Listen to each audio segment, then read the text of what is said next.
We live in age and time when एक बंदा दौड़ता हुआ जा रहा है, बेचारा रात को, लड़का 19 साल का, और एक आदमी गाड़ी से उसका वीडियो बना रहा है, वो रातों रात कितने हजारों करोड़ों लोगों की इंस्पिरेशन बनता है. We live in that age. We live in an age where a man is selling mungfali, he becomes an age. We are looking for heroes and we are getting heroes. That boy is my hero. That Neeraj Chopra is my hero. There are heroes. That all these people are creating heroes. So heroes जो हैं, not necessarily अब वो सिर्फ cinema में रहे हैं, अब आम जिंदगी में हीरो निकल रहे हैं, और छोटे छोटे शहरों से आ रहे हैं ये लोग. इनकी कोई परवरिश ऐसी नहीं है कि बड़े बड़े घरों में पैदा हुए, बड़े बड़े शहरों में पैदा हुए. हिंदुस्तान बदल चुका है. जितनी जल्दी ये लोग रिकग्नाइज कर लें और एक्सेप्ट कर लें, उतना ही अच्छा होगा. अपने आप को तकलीफ देते हैं, जलाते होंगे, अपना कलेजा जलता होगा बेचारों का, तकलीफ होती होगी, पर अपने घर वाले, इनको घर वाले तो बोलते होंगे ना कि पापा मगर पिक्चर तो बड़ी अच्छी है.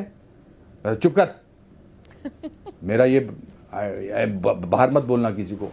How will they live with the lie at home? Or for that matter, for anything.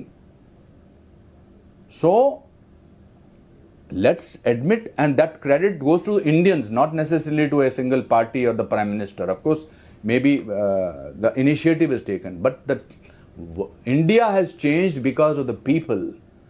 Because of the aspirations are becoming higher. They think अगर एक चाय वाला प्रधानमंत्री बन सकता है, एक फॉरेस्ट डिपार्टमेंट के क्लर्क के बेटे की फिल्म 200 करोड़ कर सकती है, तो मेरा भी कुछ हो सकता है.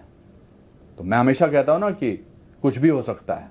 बिल्कुल कुछ भी हो सकता है. कुछ भी हो सकता है कि फिलॉसफी को बरकरार रखना बहुत जरूरी है.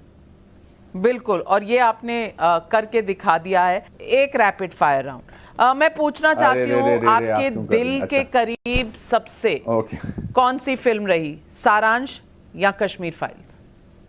Kashmir files, because it is closer to, it has impacted my life, that impacted my career. Saransh was an amazing film and an amazing role, but that was my first film and I put my life and my craft into it. मैं वो film के हर shot से पहले कहता था अगर ये film नहीं चली तो मेरा कुछ नहीं होगा. मगर इस फिल्म को करते हुए मुझे लगता था अगर मैंने इसका एक भी note as an actor, as Pushkar Nath Pandit false किया, तो I will be disloyal to millions of people who are thousands and lakhs of people who have actually suffered it. मुझे तो सिर्फ स्टार्ट, साउंड, कैमरा, एक्शन और कट के बीच में काम करना था. वो बिस्किट वाला सीन है ना, बिल्कुल, वो बिस्किट वाला सीन जब मैं कर रहा था तो हमने डिसाइड नहीं किया था इसको कितना करेंगे.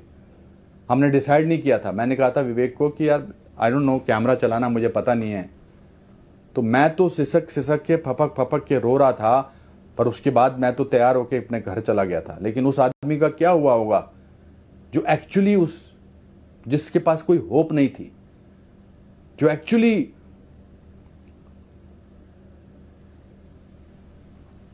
वहां पर कैंप में बैठा था और सारी होप्स छोड़ चुका था, जिसके घर वाले 15 लोग उस टेंट में सो रहे थे और उसके साथ रियलिटी थी. मैं तो फिर भी जाके गर्म सूप पी लिया था शायद जाकर. So when that person is hurt by any statement made by anybody in the world, I don't want to forgive them.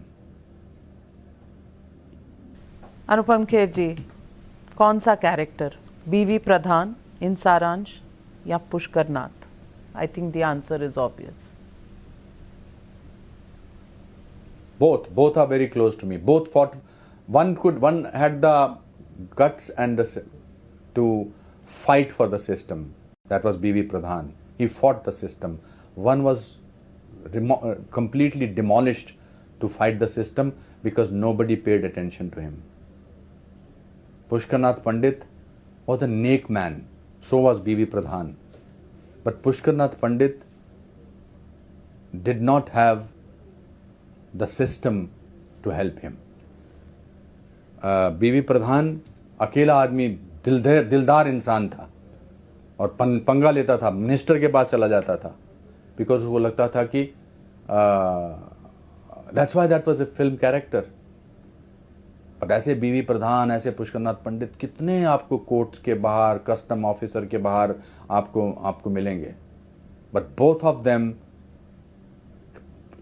Pushkarnath Pandit did not die a dignified death.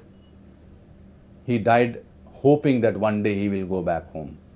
And the idea is that we should try now to send people who have been out of their homes, try and work on the process of sending them home, including my mother. बिल्कुल 32 साल to late, पर वापस लेकर जाना है. अब ये एक मुहिम है, आपकी नहीं, कश्मीरी पंडितों की नहीं, शायद इस फिल्म के जरिए पूरे देश की मुहिम बन चुकी है.